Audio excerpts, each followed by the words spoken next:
ప్రాణాలను కూడా లెక్క చేయకుండా వారు ప్రాణత్యాగం చేసి ఆంగ్లేయుల చేతుల నుండి భారతదేశానికి స్వాతంత్రాన్ని తీసుకొచ్చినట్లుగా చరిత్ర ఆధారాలు మనకు చెప్తున్నాయి. స్వాతంత్ర సమర యోధుల్ని ఖచ్చితంగా మనం గౌరవించవలసిందే.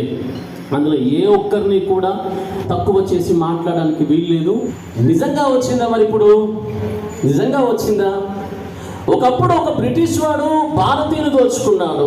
ఒకప్పుడు ఒక బ్రిటిష్ వాడు భారత స్త్రీని చెరిపాడు. ఒకప్పుడు ఒక బ్రిటిష్ వాడు భారతదేశంలో నీతిగా నిజాయితీగా బతుకుతున్నటువంటి భారతీయుల్ని హింసించాడు. కానీ ఇప్పుడు బ్రిటిష్ వాళ్ళు వదిలేరు, వారు లేరు. బ్రిటిష్ వాళ్ళు భారతదేశంలో లేరు, విడిచిపెట్టి వెళ్ళిపోయారు. మీ దేశాన్ని మీరు పరిపాలించుకోవాలని చెప్పి 1947వ సంవత్సరము ఆగస్టు 15వ తేదీన విడిచిపెట్టి వెళ్ళారు. ఒకప్పుడు దోచుకుంది బ్రిటిష్ వాడు, ఇప్పుడు భారతీయుడే దోచుకుంటున్నాడు. భారతీయుని సాటి భారతీయుడే చెరుపుతున్నాడు. ఒక స్త్రీ అర్ధరాత్రి పూట రోడ్డు మీద నడిస్తే స్వాతంత్రం వచ్చినట్టే అని జాతిపిత మహాత్మా గాంధీ చెప్పారు. అర్ధరాత్రి అక్కర్లేదండి, అర్ధరాత్రి అక్కర్లేదు.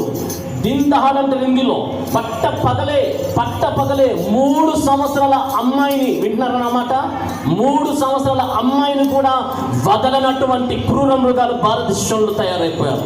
3 ఏళ్ల పాపకు సేఫ్టీ లేదు. ఎక్కడొచ్చిందండి స్వాతంత్రం? భారతదేశంలో స్వాతంత్రం వచ్చిందా? ఒక వ్యక్తి కష్టపడి పేదరాలైనప్పటికీ కూడా తమ యొక్క తల్లిదండ్రులు రెక్కాడితే కానీ డొక్కాడదైనటువంటి పరిస్థితిలో ఉండి కూడా పిల్లని చదివించి ఒక స్థాయికి తీసుకొస్తే ఒక సీట్ రావడానికి వీళ్ళు ఆ ర్యాంకు సంపాదించుకున్నా కూడా డబ్బు ఉన్నటువంటి వారు అలాంటి సీట్ని డబ్బిచ్చి కొనేసుకుంటున్నారు. వీరి పరిస్థితి ఏంటి మరి? వీరి పరిస్థితి ఏంటి? వారు పై చదువులకు చదవడానికి డబ్బు స్తోమత లేక ఆగిపోతున్నారండి, ఆగిపోతున్నారు. ఎక్కడొచ్చింది భారతదేశంలో స్వాతంత్రం?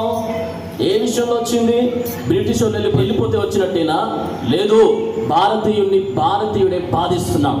స్వాతంత్రం అంటే ఒకటి పెత్తనం కింద ఉండకపోవడమే నిజమైన స్వాతంత్రం. ఇంకా ఎవడో ఒకటి తల మీద తొక్కుతున్నారు. పైకి ఎక్కుదామంటే తొక్కేస్తున్నారు, పైకి ఎక్కుదామనుకుంటే పట్టుకొని లాగేటువంటి వారు ఉంటున్నారు. స్వతంత్ర దేశంగా పిలువబడుతున్నటువంటి దేశంలో నివసిస్తున్నటువంటి బానిసలమే. అందుకు యేసు పాపము చేయు ప్రతి